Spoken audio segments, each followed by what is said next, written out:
6:05, lo decíamos al comienzo, hay novedades en relación a esta polémica que tiene varios capítulos. El último, recordemos, esta circular de la Superintendencia de Salud que aplazaba la entrada en vigencia de la rebaja automática de algunos planes cuando la gente salía de riesgo, los niños y las mujeres, por ejemplo, salían de la escala de riesgo, de la tabla de riesgo, se tenían que ajustar los planes, bajar los costos en definitiva. Hace pocos minutos se ha conocido de un comunicado de este organismo y señala lo siguiente: queda sin efecto la regulación emitida el 21 de marzo recién pasado que establecía lo que ya contábamos, y se instruye que la rebaja en los planes para los niños que cumplen 2 años de edad debe aplicarse de forma automática, pero a partir de octubre del 2019, mientras que para las mujeres y el resto de los casos será a partir de abril del 2020. En síntesis, en resumen, el camino da al medio. El gobierno estaba muy preocupado, suponemos que tuvo incidencia en esta nueva resolución, porque recordemos que fue el mismo superintendente de salud, Ignacio García Huidobro, quien adoptó esta medida de que la rebaja sea automática, sin que los usuarios, los clientes o los pacientes hicieran el trámite cuando salían de alguna escala de riesgo, que esto se aplicara de manera automática.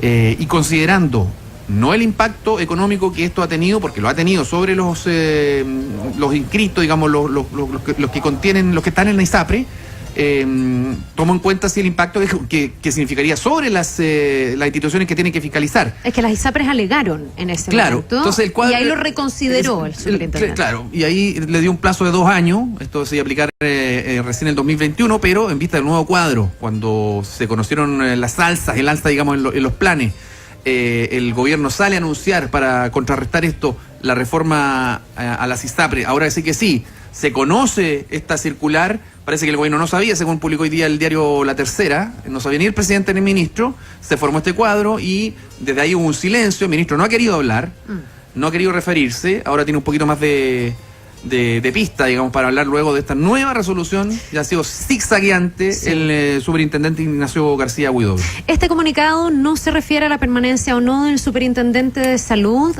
Había estado en tela de juicio el que él continuara en su cargo. Desde la oposición pedían su cabeza. Hoy día el ministro Blumel de alguna forma le prestó ropa porque dijo que su salida no resolvería el tema de fondo y que lo que tenemos que mirar en el caso de las ISAPRES es que haya una buena reforma y que lo que se debe buscar es no afectar esa reforma. Por lo tanto, creo que le dio ahí algo de oxígeno al superintendente para mantenerse en el cargo. Vamos a ver si eso pasa o no. Pero evidentemente, y lo decíamos ayer, cuando se conoció este instructivo que derogaba lo que había decidido anteriormente el superintendente, había una tremenda contradicción con lo que había dicho el presidente Piñera esta semana, con lo que había dicho el ministro Santelices, que había hablado de cajas negras, de falta de transparencia, de que las ISAPRES estaban subiendo los planes de manera inentendible y que había que nivelar la cancha para que para el usuario esto se arreglara.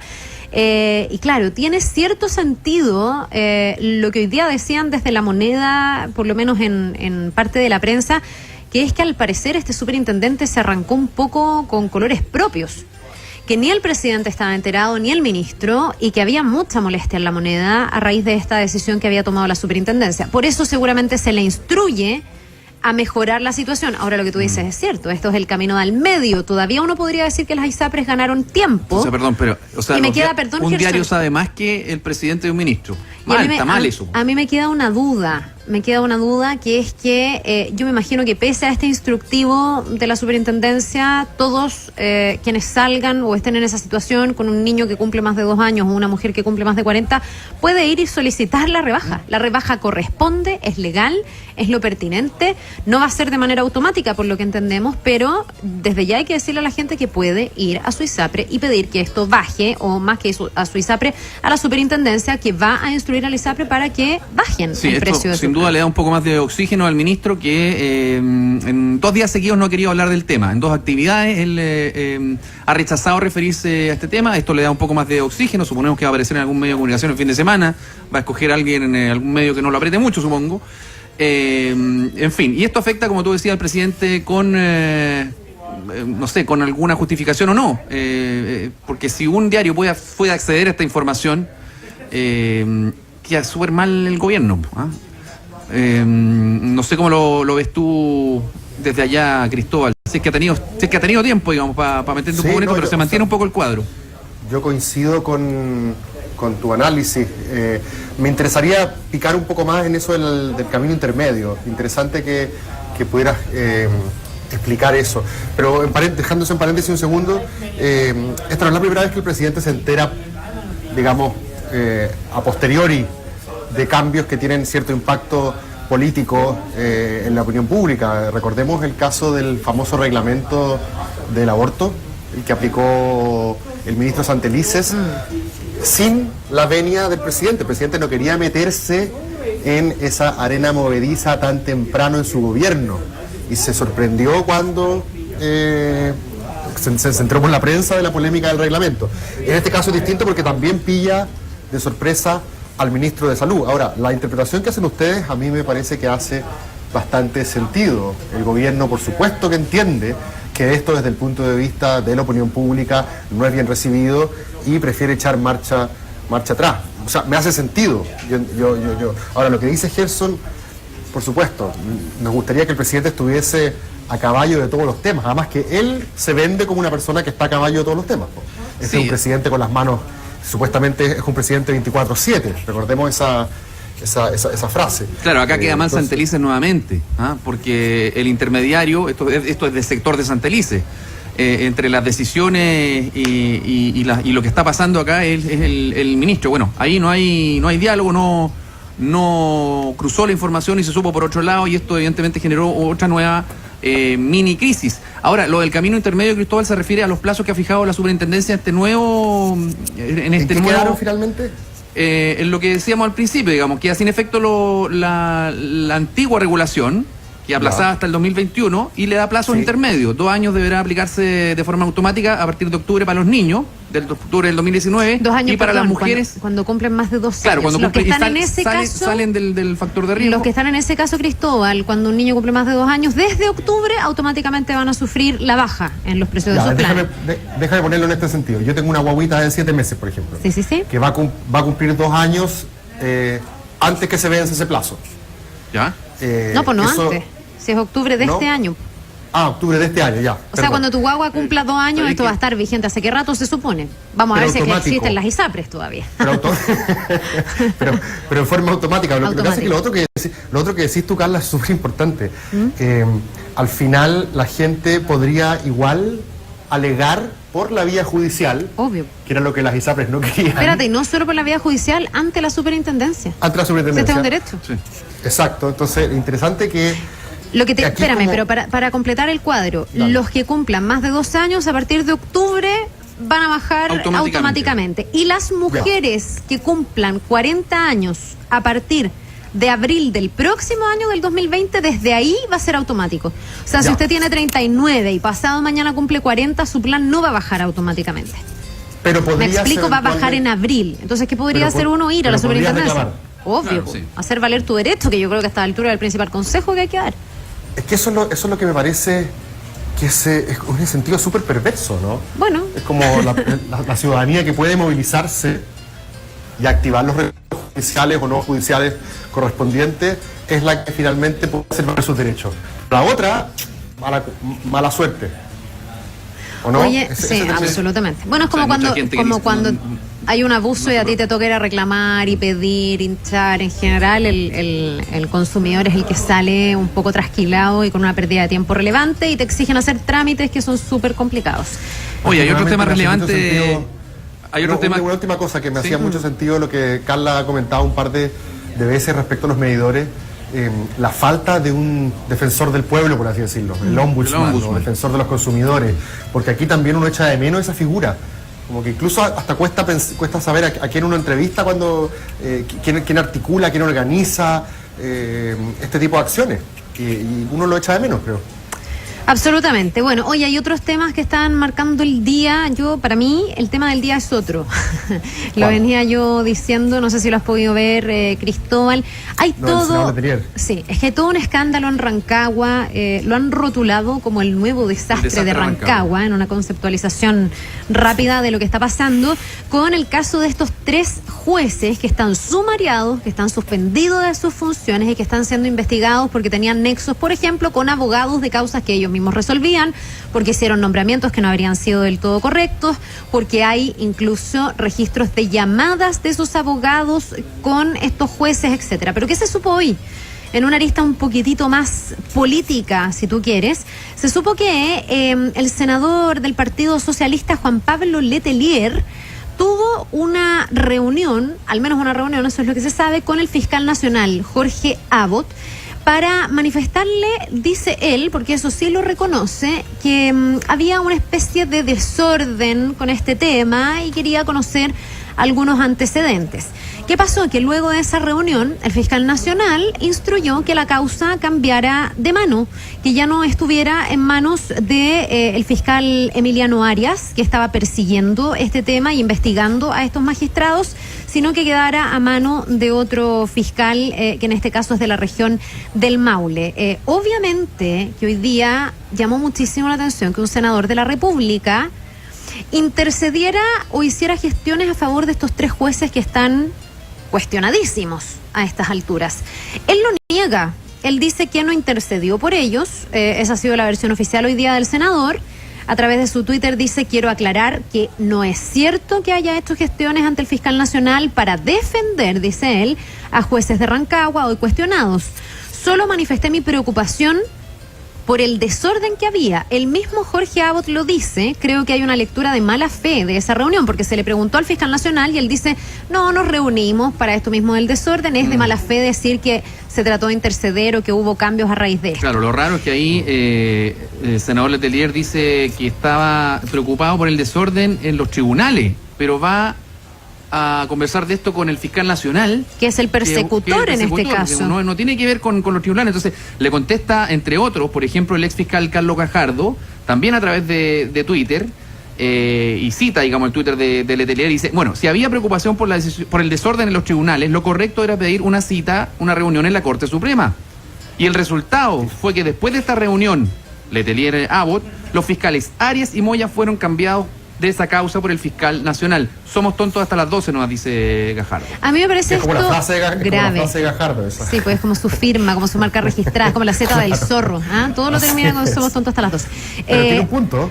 O sea, me parece que tiene muchos puntos. Y sabes que si uno se pone a hacer memoria, y esto nos lleva otra vez a la desconfianza ciudadana, porque yo ya escucho al fiscal nacional, ayer me pasó, se lo dije a Gerson en los comerciales, habla el fiscal nacional de algunas cosas y yo digo, bueno, la fiscalía, en vez de estar hablando de cosas, que se preocupa de hacer su trabajo, porque uno ha visto en últimas investigaciones que los fiscales mucho su trabajo no están haciendo. Pero haciendo memoria, recuerdo yo la sensación que me dio y todo lo que dije en su momento en el nombramiento del fiscal Abbott. Ustedes recordarán que el fiscal nacional se reunió con senadores a comer una noche o 2 noches antes de que él fuera nombrado fiscal nacional, por esos mismos senadores con los que se reunió.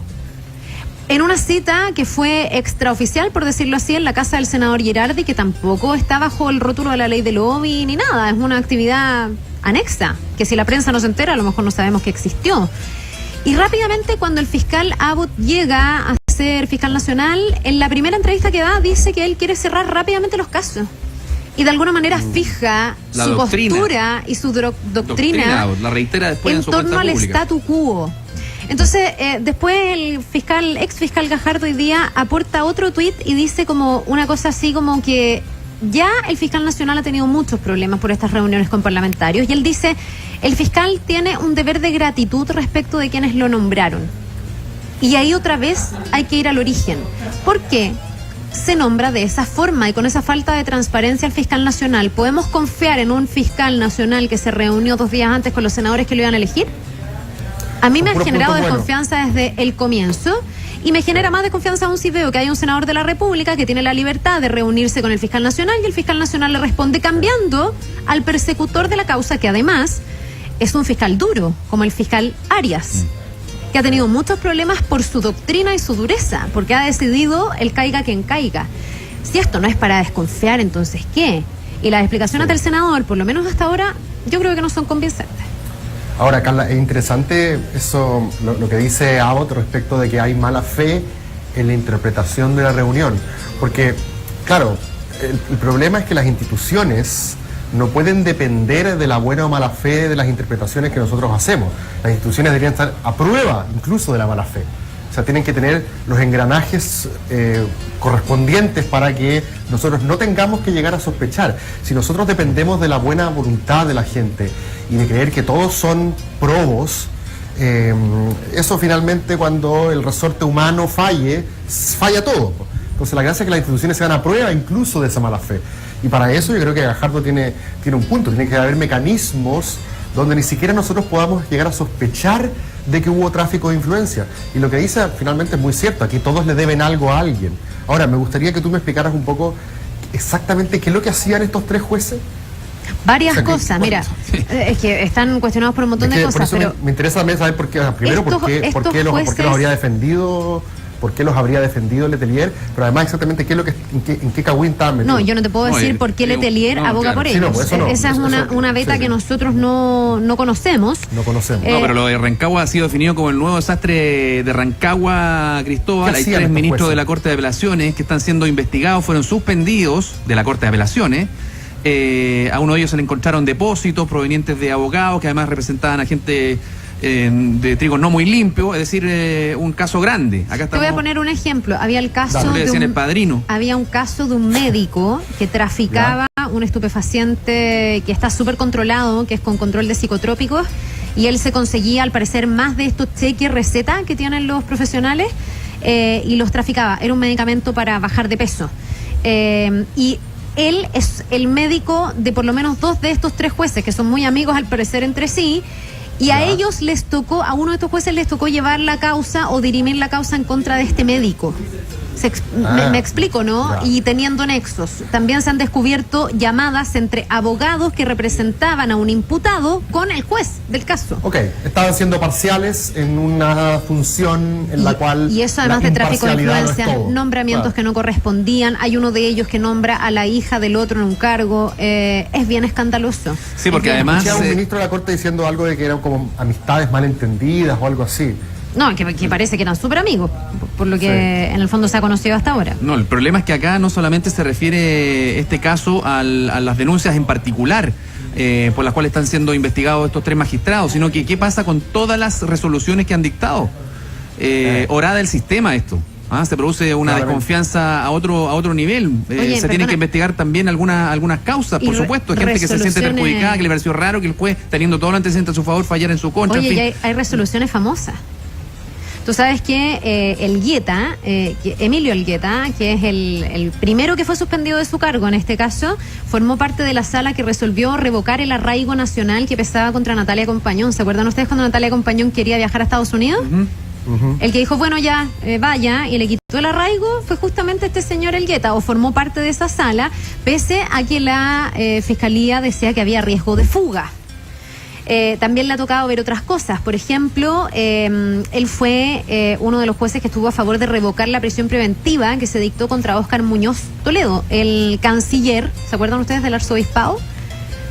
Que es uno de los casos que está hoy día en investigación en la Corte, o sea, en la Fiscalía de Rancagua, porque además hay que decir que los tribunales de Rancagua han tenido últimamente muchas causas sensibles y notorias, digamos, mediáticas. También, ¿no? Históricamente. Sí, no, pero digo, la coima, ¿te acordás? La revisión técnica, cabal. Oye, Carla y Gerson, espérate, esto entonces la Corte Suprema es la que pilla esto y en el uso de sus facultades disciplinarias sanciona a estos jueces. Sí. Y en paralelo la Fiscalía los investiga. O sea, la Corte Suprema está bien ahí aplicando la ley, digamos. Sí, además hay un llamado hoy día de los ministros a redoblar los esfuerzos de actuar a los jueces con celo y probidad. Así que esto es una caja de Pandora, porque no sabemos cuán profunda y gruesas pueden ser las raíces de este caso. Cristóbal, te invito a avanzar un poco, porque hay otros temas. Por ejemplo, hoy día fue el primer día de clase. ¿De quién? De Delano y Lavín, ya te contamos. En mi universidad, pues. Exactamente. A ver, ¿qué puedes decir tú al respecto? Espera un segundo. En la prueba de ADN, tu voz nos importa. Envíanos tus mensajes de audio al WhatsApp de ADN, más 569-7772-7572. 7772-7572. O escríbenos vía Twitter con el hashtag La Prueba de ADN.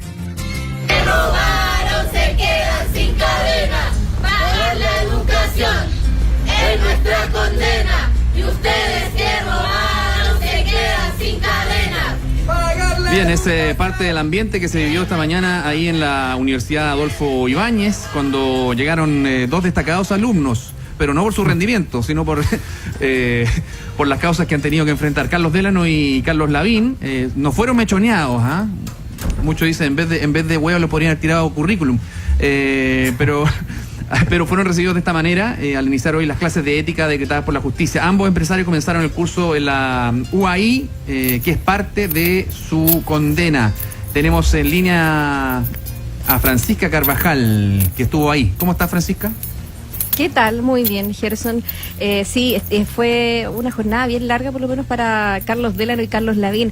A eso de las 8:30 de la mañana llegó primero Carlos Alberto Delano a la sede de la Universidad Adolfo Ibáñez, ahí en la comuna de Las Condes, donde se hacen los posgrados generalmente, para cumplir con estas clases de ética empresarial que tendrá que estar junto a su amigo y compañero de negocios, Carlos Eugenio Lavín, quien llegó media hora más tarde al plantel para su primer día como estudiantes de este curso. Son 100 horas que deben completar de aquí a diciembre, todos los viernes, como parte de esta condena de 4 años de libertad vigilada a la que fueron sentenciados en el caso Penta, con cuaderno en mano y sin mucha formalidad también en la vestimenta.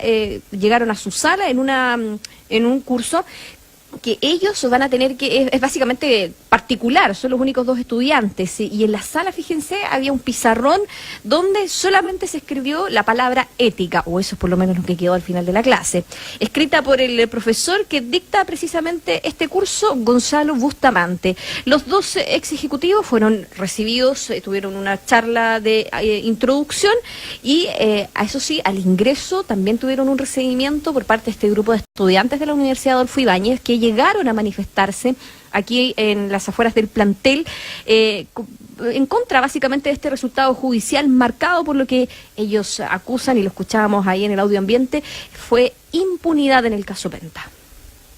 Esta manifestación es para hacer una crítica al sistema de justicia, porque hay justicia que es para pobres y justicia que es para ricos. Mientras las personas que son pobres o personas que cometen cualquier tipo de delito están en la cárcel, mueren hacinados, están en condiciones deplorables, otros que tienen poder están acá, pero es que no tienen clases de ética. Porque hoy en día hay personas de primera categoría y de segunda categoría, gente que por delitos menores como robarse una palta, están presos, han muerto gente en la cárcel, mientras que hay gente que porque tiene poder está acá, teniendo clases de ética, está viniendo a aprender en vez de estar pagando una condena como cualquier persona. Bueno, ya, pues entremos a conversar sobre este tema que es bien singular, a mucha gente le llama la atención y otra gente se indigna incluso por este tipo de sanciones, precisamente por lo que decían los alumnos. Aquí da la sensación que hay 2 tipos de justicia, independientemente de que hay leyes que persiguen de distinta manera algunos delitos, los económicos y algunos otros que tienen que ver con daño a la propiedad privada, por ejemplo, y otros contra las personas. Evidentemente, por ley ya hay una diferencia, hay una discriminación bastante grande, por lo tanto, hay varas distintas.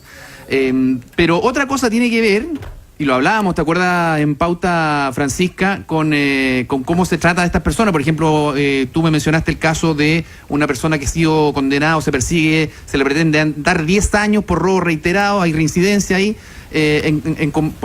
creo que trajo una suma de 300.000 pesos de un supermercado. ¿Cómo es eso? Fue un caso bien llamativo que fue esta semana, fíjense, fue a principios de semana que conocimos un fallo del tercer tribunal oral en lo penal de Santiago que condenó a 10 años de un día a un autor reincidente, eso sí que destacarlo, reincidente por robar en una farmacia artículos de perfumería, champú, de las góndolas de una farmacia, y todo esto evaluado en 300.000 pesos, y por eso se le condenó a 10 años porque finalmente no tenía atenuantes como la irreprochable conducta anterior. Claro, la ley es dura, pero es la ley. Dura lex sed lex, para que entienda Cristóbal. Eso. Pero ¿qué es lo que pasa? Pero te paso la pelota al tiro, te doy el pase ahí a Chicago. Dale. Pero ¿qué es lo que pasa? Que si bien la ley es dura y es para todo igual, hay distintos tipos de leyes y es lo que estábamos comentando. Pero otra cosa tiene que ver con lo que estábamos comentando en el caso anterior. Cuando existe lobby entre las instituciones que tienen algo que ver en la persecución y en la administración de justicia, cuando hay corrupción, en el caso de los jueces, ya la cosa se torna de otro color, y la desconfianza que la gente tiene en el sistema, producto de que hay diferencias en los tipos de delitos o de penas para los delitos, es mucho mayor. porque en el fondo quienes administran la justicia o tienen algún rol en la justicia se ven involucrados en situaciones que, en el caso de los jueces de la Corte Suprema, los ministros están siendo investigados, digamos, formalmente por posible comisión de delitos. Y lo otro, uno dice, bueno, acá, ¿por qué se junta? ¿Por qué hay peticiones? ¿Por qué hay resoluciones que por lo menos cronológicamente coinciden en que después de una reunión se saque a 2 fiscales? Entonces, es eso lo que va conformando y va ahora dando también el sistema en relación a la confianza de la ciudadanía en, se supone, quién tiene que protegerte en este caso, que es la justicia, Cristóbal.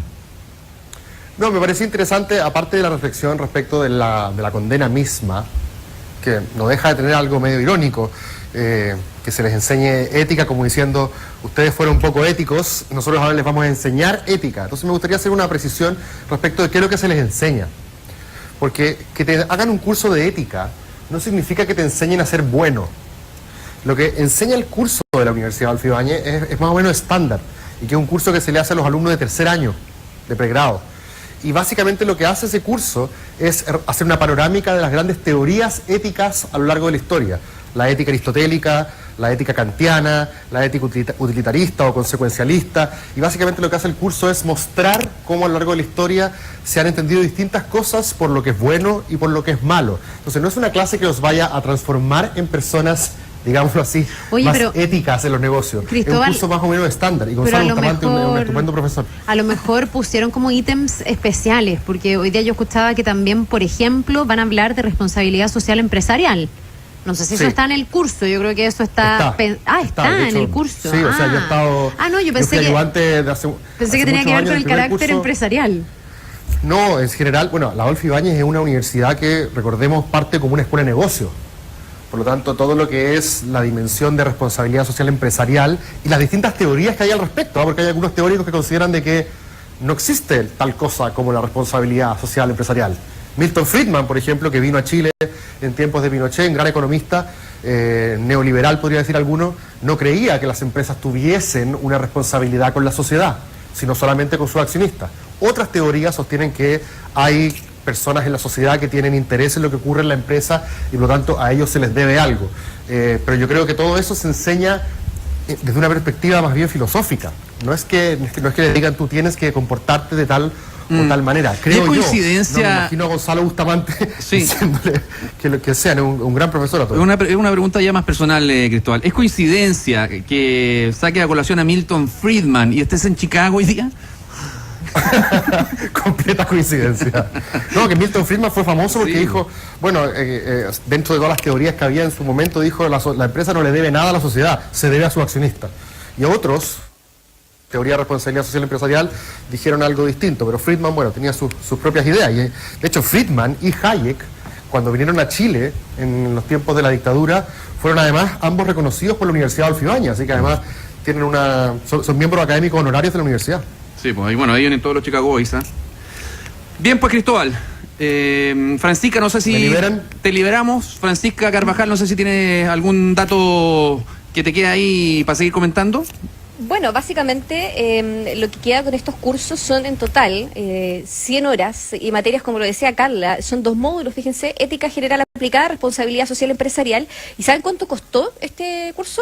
30 millones de pesos, pero eso sí que los tienen que pagar ellos. Ya. Además de no una hay convenio multa, con Penta.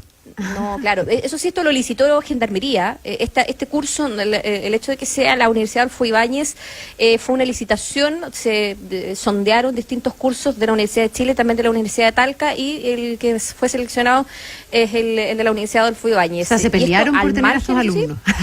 ¿Sí? No, aquí hay una pregunta, ¿por qué se escoge esta universidad y no las otras? Una pregunta buena para Gendarmería, porque acá caben en un ambiente un poco más civilizado para ellos.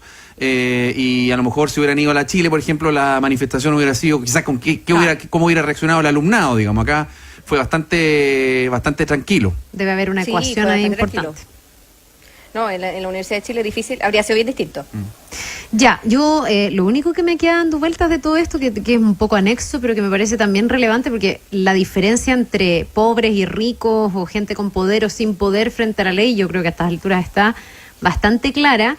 Pero hay alguien que está como sobre eso o tiene un suprapoder, no sé, que es Ponce Lerú. A mí no me deja de llamar la atención que veamos a estos 2 empresarios controladores de Penta en una situación que puede ser absurda para algunos, poco, bajo, pero a igual delito o peor, hay otros que parece que tenían mejores redes de poder todavía, como Ponce Lerú, ¿sabes cuál fue la diferencia? tenía clases de ética. Po. Es que ¿sabes cuál fue la diferencia? Y Carla, es que en el caso Penta, aquí siempre los despechados son los que dan el origen a las cosas, a los casos periodísticos importantes y a los casos judiciales. Estuvo Hugo también. Bravo. Hugo Bravo fue el despechado que habló cuando Empresas Penta no le quiso pagar al momento de echarlo. Y Hugo Bravo habló, él dijo todo lo que tenía que decir. ¿Qué pasó en Soquimich? Hay un farillón ahí que se llama Patricio Contese.